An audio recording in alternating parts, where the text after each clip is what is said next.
Elliot web के बारे में सब पढ़ते हैं। OF1, OF2, OF3, OF4, ABC correction, WXYZ correction, combine correction. But इसको शुरू कहाँ से करना है वो कोई नहीं बताता है। चार्ट में कैसे देखना है, आप चार्ट खोलेंगे, देखिए एक चार्ट पड़ा हुआ है निफ्टी का। ये चार्ट में कहाँ से शुरू हो रहा है इलियट वेव, एक जगह तो है ना, कहाँ से आपको कैलकुलेट करना शुरू करना है। तो चलिए निफ्टी का चार्ट में हम लोग शुरू करते हैं। कोई भी चार्ट हो, पहले आपको मंथली चार्ट में जाना पड़ेगा। चले गए मंथली चार्ट पे, स्टार्टिंग पे चले जाइए, एकदम स्टार्टिंग पे। मंथली चार्ट जितना दिख रहा है उसके स्टार्टिंग पे आ जाइए। मेरे पास यहाँ पे चार्ट पड़ा हुआ है 2000 साल से। उसके बाद देखिए एक डाउन ट्रेंड है। इलियट में डाउन ट्रेंड से प्रेडिक्ट नहीं किया जाता, तो ए इलियट के अंदर आएगा नहीं। अभी एक बॉटम बना है, इस बॉटम के बाद फिर मार्केट एक ट्रेंड पकड़ा है डबल बॉटम बनाने के बाद। एक चीज़ आपको ध्यान पे रखना है, जब भी इलियट का स्टार्टिंग होगा किसी भी वेब का, तो वहाँ पे डबल टॉप या डबल बॉटम बनेगा ज़रूर। यहाँ पे डबल बॉटम बना, फिर स्टार्टिंग हुआ इलियट का, तो समझ लीजिए इसको हम लोग वन वेब पकड़ते हैं। ये 2001 28/9 से यहाँ पे जाके ख़त्म हुआ 2004 में वेब वन। तो उसके बाद क्या आना चाहिए, वेब टू। वो दो पार्ट में आता है, ABC करेक्शन टाइप का। यहाँ पे देखिए ए, फिर डाउन गया नीचे, फिर ऊपर गया एक बार बी, ऐसे यहाँ से ए से पूरा, ए में पूरा वेब नीचे का ही होता है, कोई भी अपसाइड वेब नहीं होता है। तो देखिए ए बना जब, तो पूरा वेब नीचे का। फिर एक बी बनेगा जो क्विक बनता है। बी वेब हमेशा क्विक बनता है और हायर हाई लगाता है। देखिए इसका हाई कितना था, 1898 का। उसके बाद जब बी बना, वो हायर हाई लगाया 1912 का, और वो क्विक बना, एक ही महीने में बनाया। छोटा वेव होता है लेकिन प्राइस में ज़्यादा होता है बी वेव का। उसके बाद आता है सी, जो पूरा स्टॉप लॉस काट के साफ कर देगा। एक ही 2 महीने में जितना ए वेव बनने में टाइम लगता है, उससे कम टाइम में वो 50% टाइम से 61% टाइम के अंदर वो सी वेव कंप्लीट हो जाता है। और इलियट वेव में आप लोग पढ़े होंगे कि मैक्सिमम करेक्शन कितना आ सकता है फर्स्ट वेव का, 50 से 61% के बीच में। अगर ज़्यादा से ज़्यादा हो तो 78% के बीच में। जनरली 50% के आसपास से घूम जाता है। एग्जैक्ट 50% भी हो सकता है, लेकिन वो डिपेंड करता है आप कितने टाइम फ्रेम का चार्ट देख रहे हैं। मंथली टाइम फ्रेम का चार्ट है, अगर आप इसको थोड़ा कम टाइम फ्रेम में देखेंगे तो एग्जैक्टली 50% भी दिख सकता है आपको। क्योंकि ये जो क्लोज टू क्लोज वैल्यू ले रहे हैं ना हम लोग, वो तब क्लोज टू क्लोज वैल्यू थोड़ा ऊपर नीचे होगा, और जितना परफेक्शन चाहिए तो उतना कम टाइम फ्रेम का चार्ट में जाना पड़ेगा। हो गया यहाँ पे सी ख़त्म। ABC जो है ये पूरा सेकेंड वेव का हिस्सा है, यहाँ से पकड़ रहा है। ये देखिए डबल बटन है, आपको ये डबल बटन मंथली में दिख रहा है, ये डबल बटन ही है। उसके बाद उसने ट्रेंड पकड़ा है, ये जो ट्रेंड पकड़ा है ये थर्ड वेव का ट्रेंड है। ए वेब में ज़्यादा से ज़्यादा करेक्शन नहीं आता है। ये वेब कितना लंबा हो सकता है, चलिए हम लोग फिबोनाची प्लॉट करते हैं, देखते हैं। यह है फिबोनाची रिट्रेसमेंट, जिससे हम लोग करेक्शन को पकड़े। उसके बाद अगर हम लोग एंट्री लेंगे इसमें, तो कहाँ से कहाँ तक जाना है इसको समझ लीजिए। हम लोग मार्केट में पोजीशन है, हम लोग मार्केट का हिसाब से पोजीशन बना के रखे हैं, तो कहाँ तक जाना है। फास्ट एक्सटेंशन होता है थर्ड वेव का 61% पे, यहाँ पे 61 में फर्स्ट टारगेट गया। उसके बाद एक्सटेंशन होता है 100% गया। उसके बाद ये थर्ड वेव है या नहीं, ये कंफर्मेशन आता है। वो कैसे आता है? वो आता है 123.6 में। इसके अंदर पूरा गेम शिफ्ट होता है, इसके बाद पूरा गेम शिफ्ट होगा, एक मोमेंटम बनेगा, अच्छा खासा मोमेंटम इसके ऊपर जाते ही। ये देखो, ये जो गेम शिफ्ट हुआ है 123.6 पॉइंट के ऊपर क्लोज दिया, फिर 100% को रिट्रेस किया, फिर एक बार क्लोज दे दिया, गेम शिफ्ट। अभी ट्रेंड बनेगा और ट्रेंड रुकेगा नहीं, 161 तक तो जाएगा ही ज़रूर, 161 तक गया, लेकिन उसके बाद भी एक्सटेंड हुआ। और कितना तक एक्सटेंड हुआ हम लोग देखते हैं। 161 के ऊपर अगर चला गया निफ्टी तो उसके बाद होता है 200%, 200 को भी क्रॉस कर दिया, 261.8% लगभग वही का हाई बनाया है। उसके बाद ये वेव ख़त्म किया है, ये थर्ड वेव को ख़त्म किया है। और बाकी का ये जो मूव है, ये फिफ्थ वेव का मूव है। देखिए दिखाता हूँ।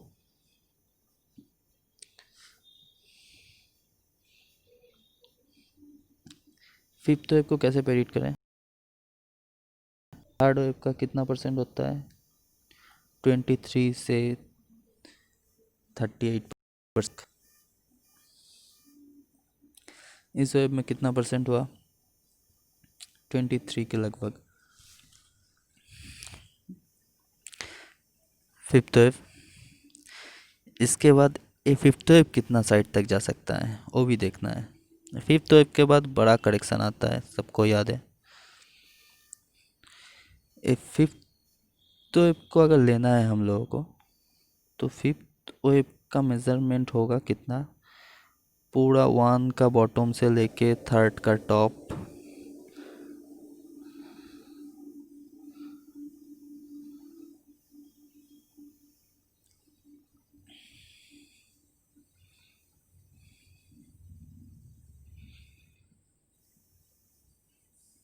इसको थोड़ा शिफ्ट करना पड़ेगा क्योंकि इसका क्लोजिंग नीचे है।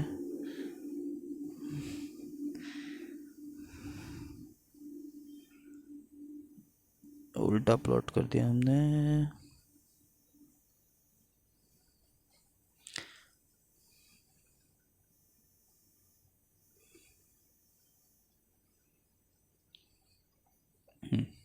हो गया। 23 के बाद ये जो फिफ्थ वेव का एक्सटेंशन हुआ है,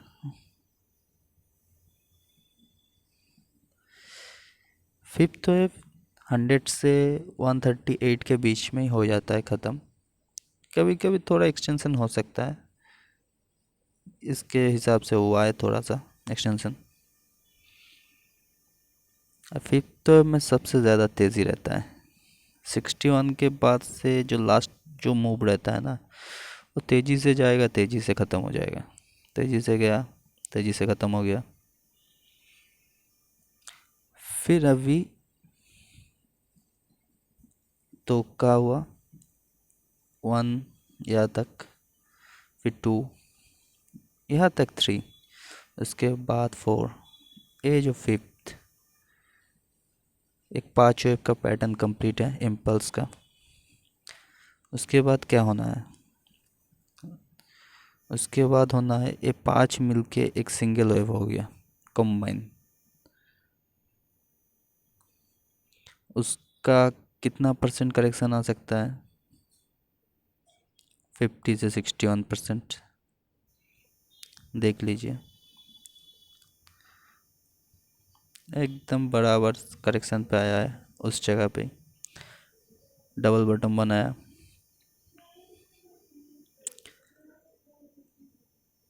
उसके बाद शुरू हुआ थर्ड वेव, मतलब इसको अगर 1 पकड़ेंगे, ये पूरा जो 5 वेव का पैटर्न बना था इलियट वेव में, अगर एक पूरा 5 वेव का पैटर्न कंप्लीट हो गया, उसको हम लोग बड़ा टाइम फ्रेम का फर्स्ट वेव पकड़ लेते हैं। उसके बाद जो सेकंड वेव आएगा वो होगा मतलब जो ABC करेक्शन आएगा उस सेकेंड वेव में होगा।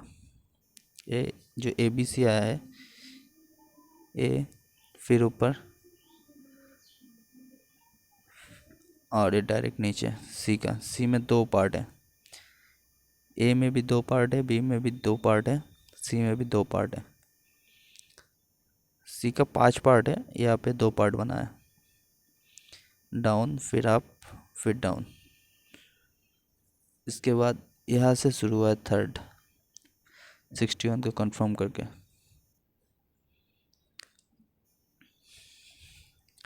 ये जो थर्ड है, ये थर्ड सबसे बड़ा होगा क्योंकि ये थर्ड वेव का थर्ड वेव है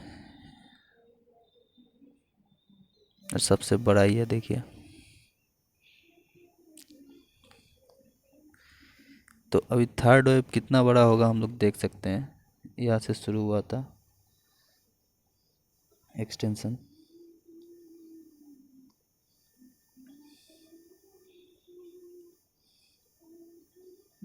लेते हैं।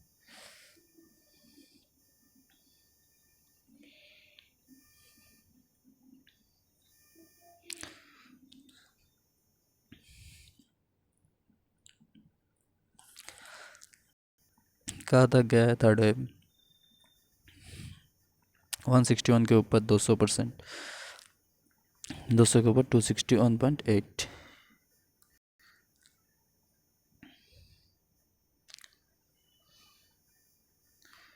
गया नहीं 261.8 तक। थर्ड वेव हम लोगों का ख़त्म हुआ है यहाँ पे डबल टॉप बना के। ये जो एक्सीडेंट का सिनेरियो है यहाँ से जो कोरोना का बना है, थर्ड वेव को ख़त्म कर दिया। थर्ड वेव में सबसे बड़ा करेक्शन नहीं आता है और ये जो करेक्शन है बहुत बड़ा है, तो मतलब ये हो गया एक फोर्थ वेव का करेक्शन। यहाँ पे थर्ड वेव एंड हो गया है। तो अभी हम लोग को क्या करना है, चेक करना है कि कितना तक आया है फोर्थ वेव। रिट्रेसमेंट लेते हैं, थर्ड वेव का कितना तक हो सकता है, ज़्यादा से ज़्यादा 50%, और अमूमन होता है 23 से 38% तक। इसमें क्लोजिंग नहीं है, लेकिन कोरोना के वजह से वो 50% तक आया है खींचने के बाद। 38 पे क्लोजिंग है उसका, 8494 पे। यहाँ पे जो कंफर्मेशन आया है ये डबल बॉटम बना दिया है यहाँ पे, और उस टाइम पे सब लोग बेयरिश थे, सब लोग। लेकिन यहाँ पे वो डबल बॉटम का कंफर्मेशन और 38% का कंफर्मेशन बता रहा था कि आइदर ए फिफ्थ वेव है और एक फिफ्थ वेव का बी पार्ट है। लेकिन इसका टाइम कंज्यूमेशन देखने के बाद पता चल रहा है कि ये बी पार्ट नहीं है। इसके अंदर ये जो फॉल आया है इसके अंदर ही ABC कंप्लीट हो गया है।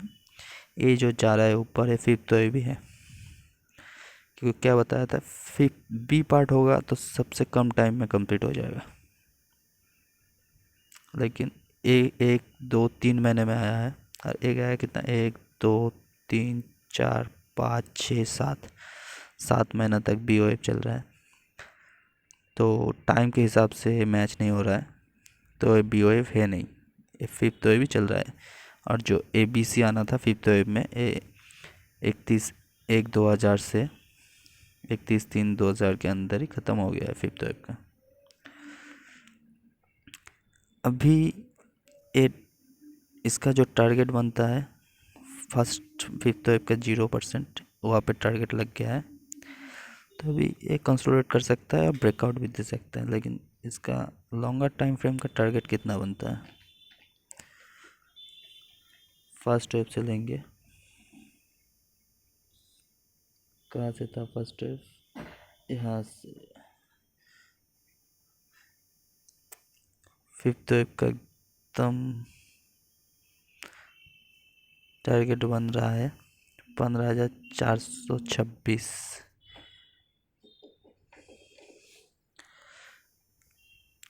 61%। फिफ्थ 100 से 138.6 के अंदर ख़त्म होता है।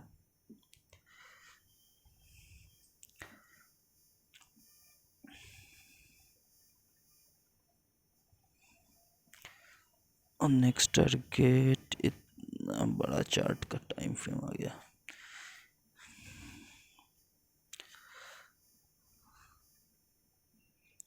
कितना दिखा रहा है? अगर इसको ख़त्म होना है 19,646 से 23,866 के बीच में ख़त्म होगा निफ्टी का फिफ्थ वेव। उसके बाद ये जो पूरा मूव आया है,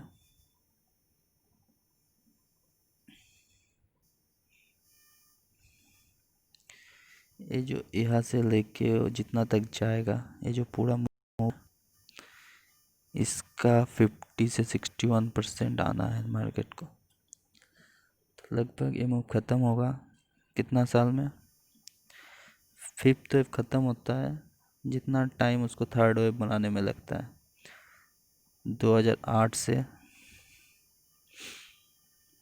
2020, मतलब लगभग 12 साल। तो 2020 से लगभग 2032-33 के आसपास ये इंडिया का टॉप बन जाएगा।